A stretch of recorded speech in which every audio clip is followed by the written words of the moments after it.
Joining us on the phones right now, Congressman Jodey Arrington. Good morning, sir. How are you?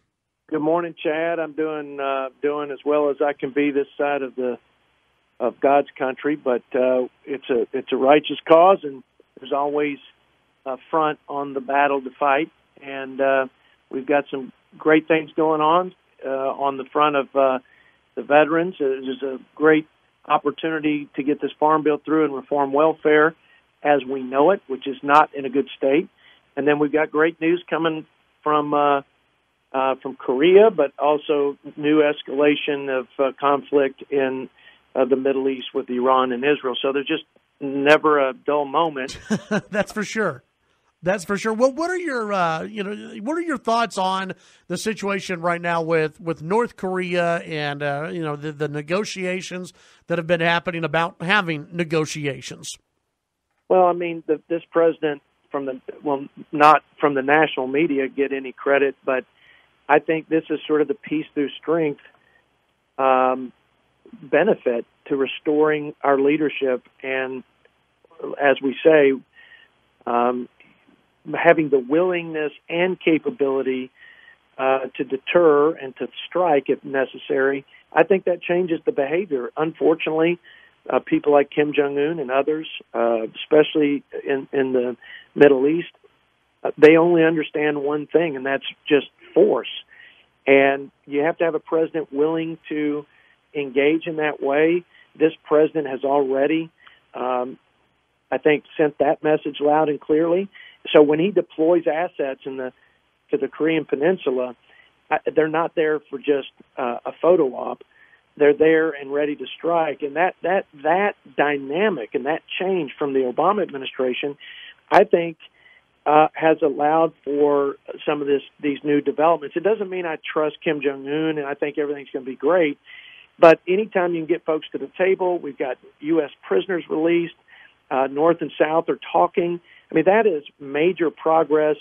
So there's always hope when people are talking. And I have to give, again, President Trump the credit for actually taking serious his role as commander-in-chief and not just being another idle threat factory like we had out of the Oval Office in the previous administration. Yeah, I'm sure you remember the days earlier in the year and even into last year when the national news media and everyone was predicting doom and gloom and we'd have nuclear warfare by now.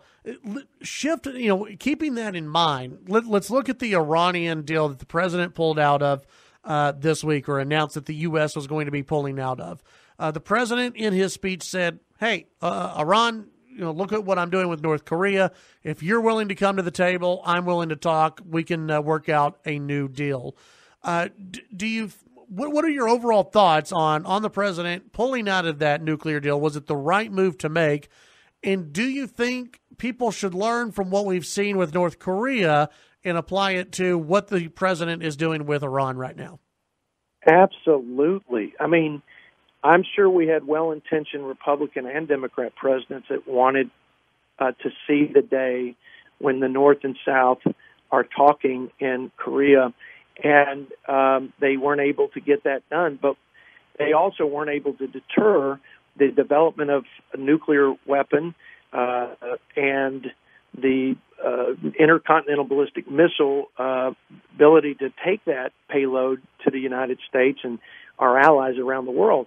So absolutely, the problem is I think we've had too many politicians rush to a photo op win, a sort of superficial win that they can say this is part of my legacy, as opposed to real substantive behavioral change. And that's what you have to have, is a deal that's going to change the behavior. And for too long, whether it's China cheating on trade, or it's North Korea or Iran, we've got to negotiate from strength. We've got to act like the world superpower, and not just get the like I said, the photo op and the press release that says we're making progress. This president is serious.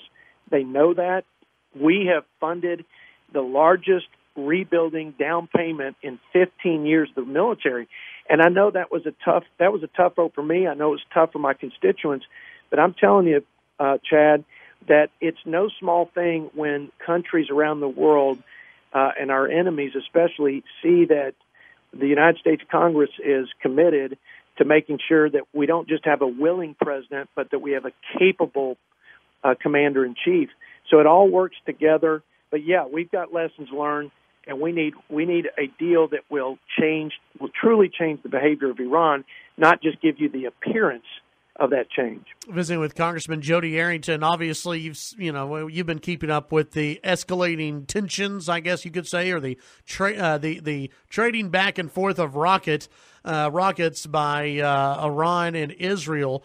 Are you concerned that this could lead the U.S. to be drawn in even more so into this little fight that you see, this proxy war between Israel and Iran? I am. I think we all are on both sides. We don't want another conflict, although whether it's Syria or our ally in Israel or some of the other Iraq and trying to get stability there, it seems like the common theme is that Iran is meddling in all of these things. I think they're at the top of the list of threats, emerging threats, I think much more so than North Korea even. And I think that the fact that they are the largest state sponsor of terror and that they are the biggest threat to Israel is Hezbollah, and they support Hezbollah, and they make no bones about it.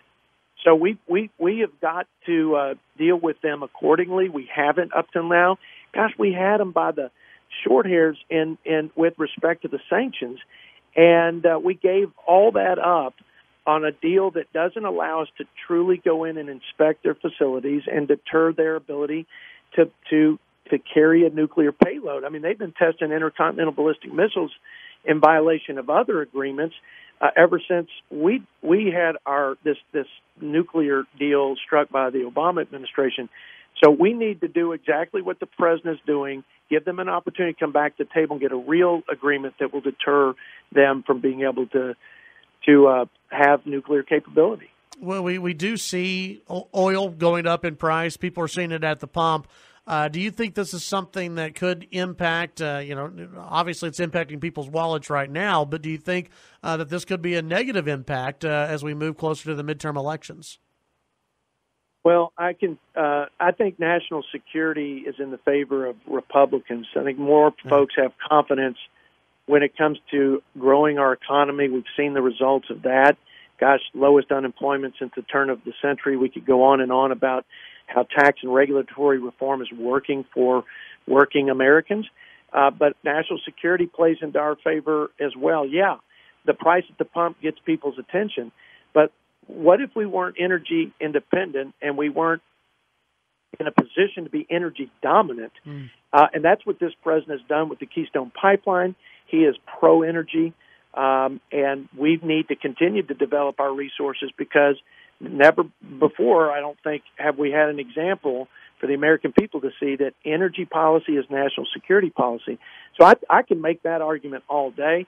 I hope it becomes a subject of conversation in the debates around the country in the various districts, because I think we win that debate every day. So that's just part of engaging the world as a leader and hitting reset on whether China or Iran. It's going to have some near-term pain, but we've got a president that's not going to blink and fade off on account of political pressure. I was in a meeting with him, and I saw his tenacity and his grit and will to say, I'm going to take care of the farmers and ranchers and ag for the fallout, but I am not going to let China continue to cheat. That is not why I ran for this job, and that's not what the people expect me to do. And I said, amen, Mr. President, we're behind you 100%. When we come back, we're going to talk about the Farm Bill. We're going to talk about some immigration issues and a few other issues popping up in Washington, D.C. Congressman Jodey Arrington joining us here on the Chad Hasty Show, News Talk, KFYO. We continue our visit with Congressman Jodey Arrington here on the Chad Hasty Show. Congressman, let's talk about the Farm Bill. A story yesterday from Vox. The headline, Trump may just blow up the Farm Bill over demanding food stamp work requirements. I want to read just a portion of this and then get your comment. Trump was expected to tell lawmakers Wednesday that he will veto any farm bill that doesn't include stricter work requirements for the SNAP program, commonly referred to as food stamps. That from the Wall Street Journal. One, did he tell everybody that yesterday? And two, what do you think about the characterization that Trump's going to blow up the farm bill?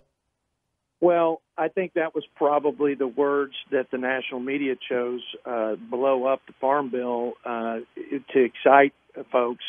But this president, and again, my first meeting was with him the other day on agriculture, and we talked about the farm bill. He asked about the status. Look, it's not just the president. It's every farmer I represent and rancher in West Texas. They don't want a farm bill that will not reform the food stamp program, which is 85% of the farm bill. It's $75 billion. It's really just a fraction of a percent that we spend on the ag policy side. But the Supplemental Nutrition Assistance Program, or food stamps, is the lion's share of the taxpayer funding. And we've got to have incentives and policies that encourage people to work and contribute. We have an economy that is cranking out jobs that are unfilled to the tune of 6 million, and we've got to keep that growing. The thing that's going to hurt us the most long term is the labor shortage. So we've got to get folks off the sideline, and we've got to stop trapping people in a cycle of dependence. Generations of Americans have been trapped. It's all they know. It's not right to do it to them and their families. It's not right to do it to the taxpayers. And to expect somebody to work 20 hours a week should be a basic first step, common sense policy solution to achieving all these things I'm talking about. It's just crazy that Democrats are opposing this on such a minimal standard of work. Bill Clinton led the charge, welfare to work, in 1996, and had the same sentiments and messaging that I just gave you. That just tells you how far left the Democrats are being pulled.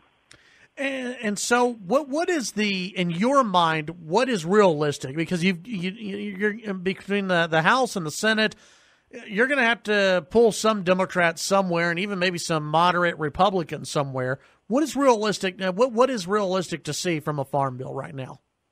Well, Chad, what maybe some of your listeners don't know is that the battle is just to get it out of the House. Right. Because before, in times past, we had a bipartisan bill. And it sailed through the House because we had enough Democrats to support it.